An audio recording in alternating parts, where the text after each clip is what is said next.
So what would a conscious approach to an interview look like?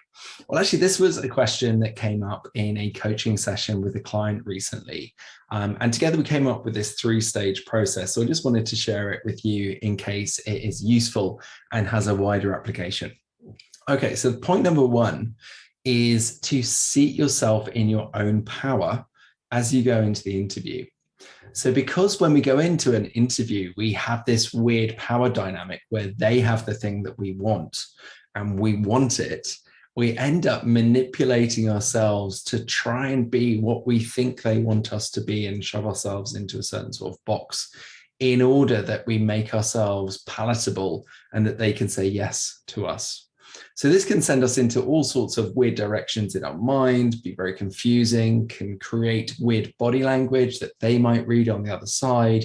It may also give a sense of inauthenticity in your interview, in that you're not just being yourself.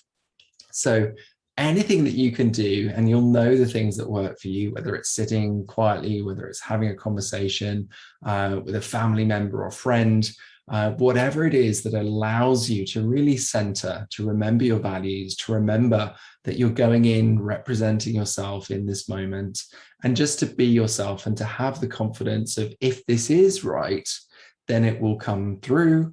And if it's not right, then it's not right for you. So if it's not right for them, it's not right for you either. The second point is to read the signs, but don't take them personally. So sometimes in a job interview, one of the things I hear quite a lot is the interviewer doesn't seem very interested or not very engaged or connected as you're interviewing. Now, it's really normal for a human being to take that type of situation and say, oh, it's something about me that's causing this to happen. And to start to manipulate yourself again in some sort of direction to break through to this person. So read the signs. It may be that the person's not interested for all sorts of different reasons.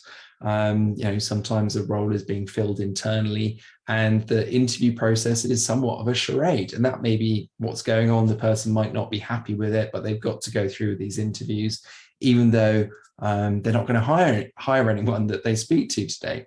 So try and read the signs, as in tune in what's happening. How does it feel? Does it feel good? Is there a good connection?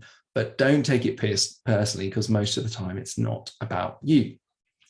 And number three, the third one is to interview them. So ask them lots of questions.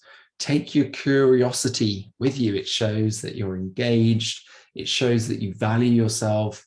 It shows that you are taking this interview process as an act of self-leadership, as in you are thinking, where do I want to place myself in the world?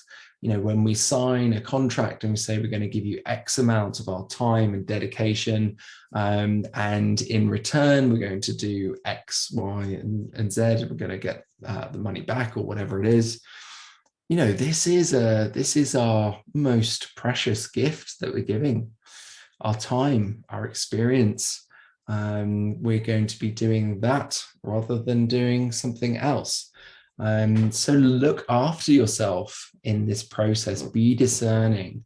And if it doesn't feel good, even if you get offered the job, really notice those signs that we mentioned in number two. All sorts of people are in the wrong jobs, and we've all heard the stories of how depressing that is, how anxiety inducing that can be, and how wrong it can be for us to be in the wrong job. So look after yourself through the interview process. And I hope that helps. So if you're interested in coaching for any reason, do get in contact with me. Drop me a DM. I'd love to have a call with you.